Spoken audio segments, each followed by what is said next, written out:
have seen this quite a bit over the last several days.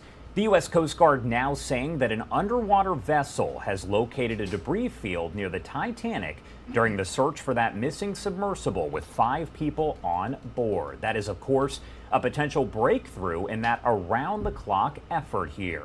The search for the missing submersible on an expedition to view the wreckage of the Titanic did pass that critical 96-hour mark this morning when breathable air could have run out. A grim moment there in the intense effort to save the 5 people on board.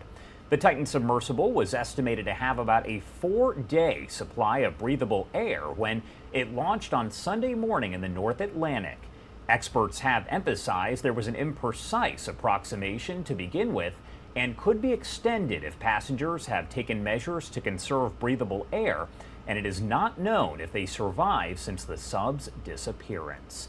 Rescuers have rushed ships, planes, and other equipment to the site of that disappearance, and on Thursday, the U.S. Coast Guard said an undersea robot sent by a Canadian ship had reached the seafloor, while a French research institute said a deep diving robot with cameras, lights, and arms also joined that operation.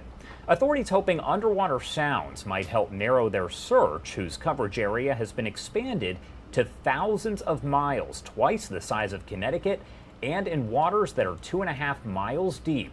Coast Guard officials did say underwater noises were detected in the search area Tuesday and Wednesday.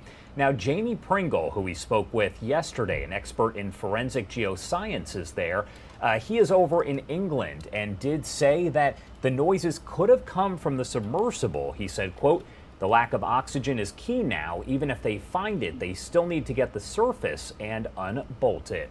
The Titan was reported overdue Sunday afternoon about 435 miles south of St. John's in Newfoundland as it was on its way to where the iconic ocean liner sank more than a century ago.